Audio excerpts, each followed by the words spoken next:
En ce moment, des millions d'enfants travaillent en Afrique. Ici, ils aident leurs parents à ramasser du gravier à vendre. Pas de temps pour jouer, pour être enfant, souvent pas d'école quand toute la famille doit travailler pour gagner de quoi vivre. D'autres, des millions d'enfants, sont victimes de la traite des enfants. Ils sont vendus ou dupés pour suivre un trafiquant dans un autre pays ou dans une autre région, là où l'enfant ne parle pas la langue. On lui change souvent le nom. Âgés de 8 ans ou même moins, ils sont essentiellement des esclaves, des domestiques, des porteurs ou vendeurs au marché. Ils travaillent dans les champs, dans les mines.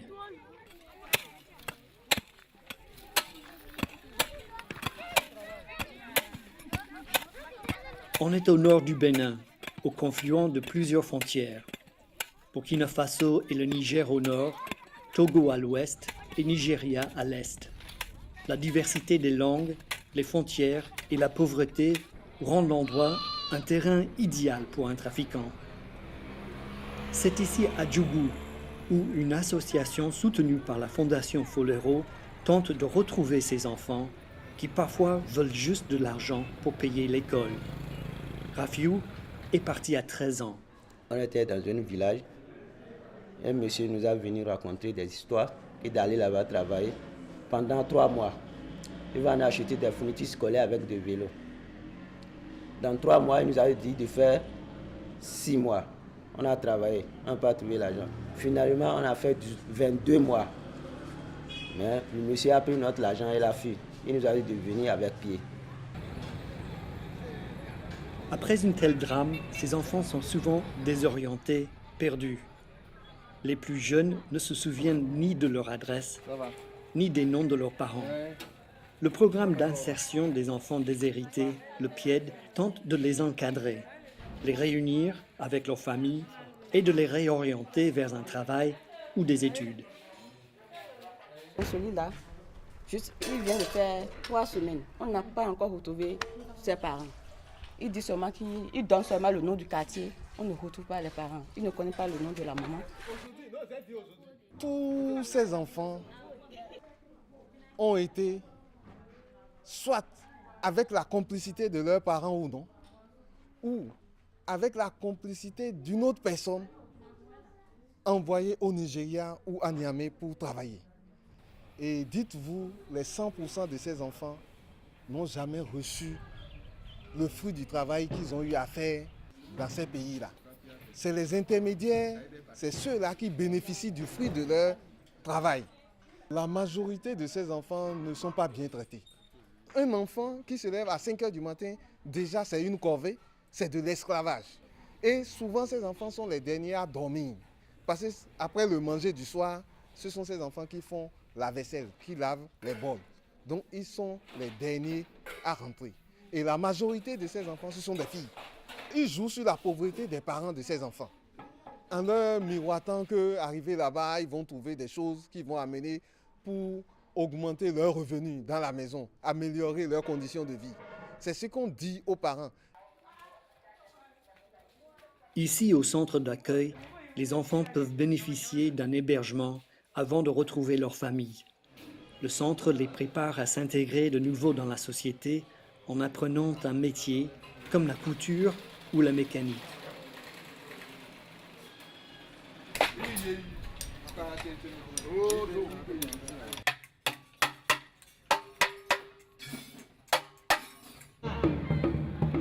Tout le monde est curieux quand les tambours sonnent. Si c'est l'information qui rend puissant, c'est la sensibilisation qui peut informer les familles sur les réalités du travail de mineurs. Le PIED organise des séances de films qui attirent toujours du monde. La polygamie est vraiment de règle ici. Il est rare de voir un ménage de monogamie. Donc il y a des ménages qui ont jusqu'à 24 enfants.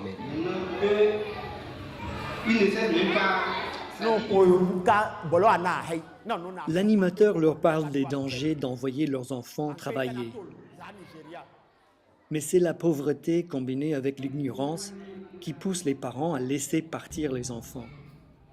La pauvreté, des obstacles bureaucratiques à la scolarisation et des pratiques traditionnelles contraignent parfois les parents à chercher une solution qui leur semble la seule façon de s'en sortir.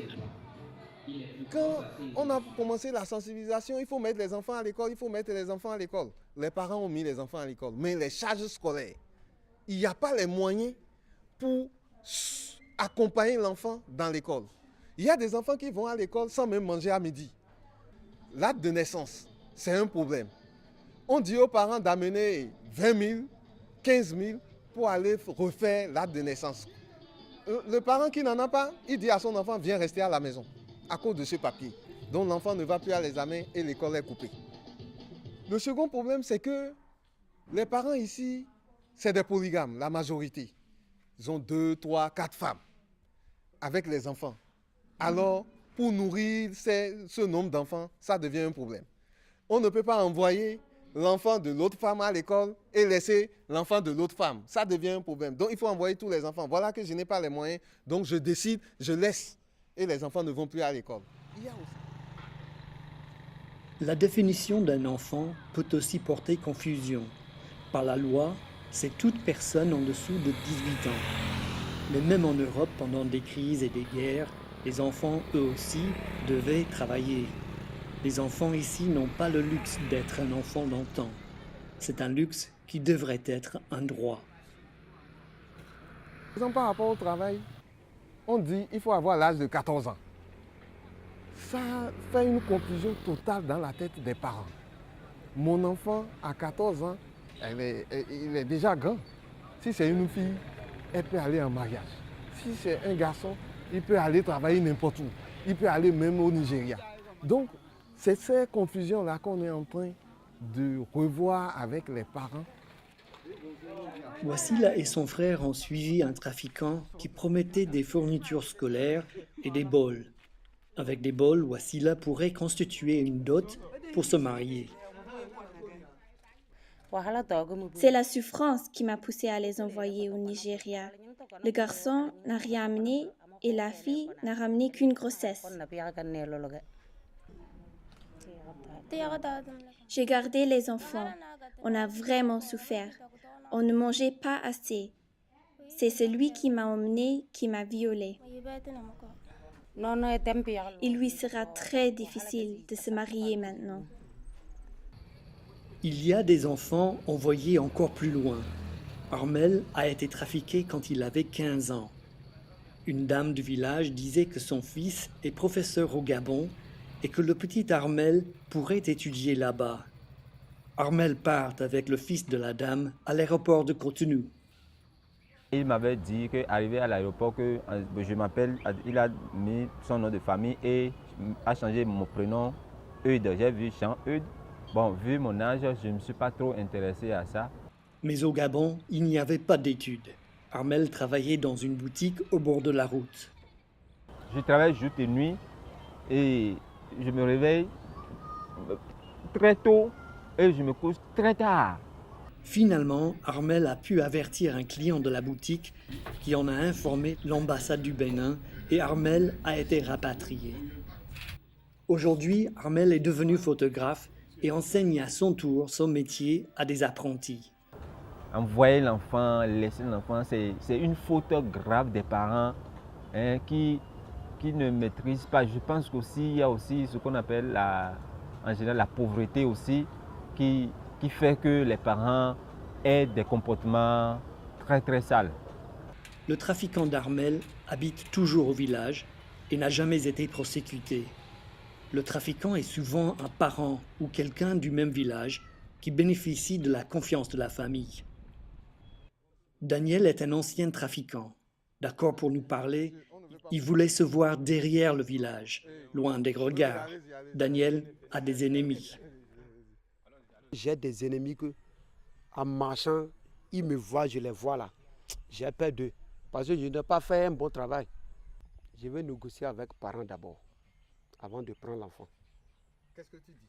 Je dis, bon, papa, j'ai vu ton enfant, j'ai besoin que ton enfant là me suive, qu'on va aller travailler ensemble au Nigeria. Si tu as besoin que ton enfant me suive, je peux l'amener. Si tu n'as pas besoin, dis-moi. Peut-être papa va dire, bon, il n'y a pas de problème. Bon, arrivé là-bas, quoi tu vas l'amener? Ou soit qu'est-ce que tu vas l'acheter? On parle tout d'abord avant que je déplace avec l'enfant. Des fois, il y a un enfant qui va dire, je n'ai pas besoin que mes parents me voient avant de partir. Lui, tu l'emportes. Parce qu'arrivé à la frontière, le Bénin ou le Nigeria, on demande la carte. Si tu n'as pas de carte, il y a les voies où l'enfant va descendre pour marcher au moins 5 km dans la brousse pour dévier. La police, les gendarmes, tout. Et c'est toi qui es son patron là, qui connaît les voies où il faut le passer. Ici, c'est la frontière entre le Bénin et le Togo. Les gens parlent la même langue des deux côtés. Même les jours de marché, beaucoup de gens et de biens traversent la frontière et pratiquement tout le monde sans papier. C'est pas facile de réparer un trafiquant.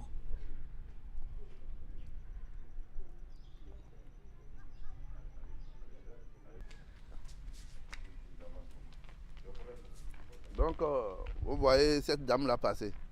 Tout à l'heure, elle n'a montré aucun papier. Pourtant, les agents lui ont réclamé les papiers. Elle n'en a pas. Il a suffi seulement qu'elle dise je vais à tel, pour que elle puisse passer. Voilà son enfant. C'est elle qui a dit que c'est son enfant. Aucun papier ne l'a attesté.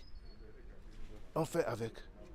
Il faut nécessairement le flair policier pour savoir que tel enfant n'est pas le père de tel, ou bien tel enfant est en train d'être trafiqué.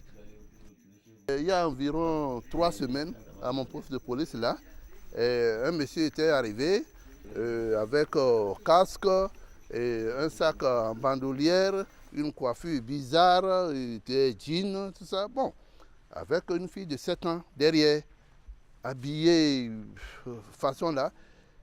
J'ai dit, mais monsieur, où amenez-vous cette fille? Il dit, non, c'est mon fils, c'est ma fille. Bon, ça, vraiment, je n'étais pas convaincu. J'ai appelé la fille. La fille a même des difficultés à parler à son prétendu papa. Bon, là, je n'ai pas été d'accord à son passage. Les trafiquants n'avancent pas leur audace à passer par ici. Il y a plusieurs pistes là-bas. C'est ici où les trafiquants passent. Une piste vers la Nigeria, loin de la police, loin des contrôles. Avec l'aide de Pied et de la Fondation Folero, les villageois se défendent. La lutte contre le trafic d'enfants commence avec les femmes. Un programme de microcrédit donne aux femmes la possibilité de fonder une petite commerce, de trouver un métier ou de produire des biens comme le savon. Elles peuvent ensuite les vendre en ville ou aux passants et ainsi avoir une source de revenus indépendant de leur mari, qui lui, en tant qu'agriculteur, dépend des aléas de la météo et dont les revenus ne sont pas réguliers. Ces microcrédits leur permettent d'augmenter leurs revenus et d'être autonomes vis-à-vis de leur mari. Et l'impact réel aujourd'hui, c'est que ces femmes sont capables, avec leurs bénéfices, leurs revenus, de s'occuper de la scolarisation de leurs enfants et d'empêcher les enfants de sortir du village et d'aller vers le Nigeria qui est à côté, par exemple. Donc le principal impact aujourd'hui, c'est l'autonomisation des femmes vis-à-vis de leur mari et leur capacité de s'occuper réellement de leurs enfants. Au début du projet, ils ont arrêté beaucoup de trafiquants qui traversent le village. Et vous savez, les gens ne prennent pas toujours la voie principale vers le Nigeria partout. Donc ce comité qui est installé ici depuis 2006 a commencé par arrêter, si bien qu'ils ont commencé par être contournés. Donc aucun trafiquant ne passe aujourd'hui par ce village.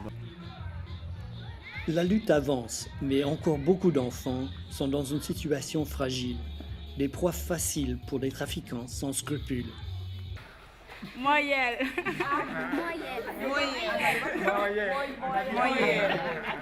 Quelques mots d'une langue étrangère ne peuvent pas faire du mal pour ces filles en train de réclamer leur vie après avoir été trafiquées. Un nouveau métier, une éducation, autant d'atouts pour les aider à croire en un avenir meilleur.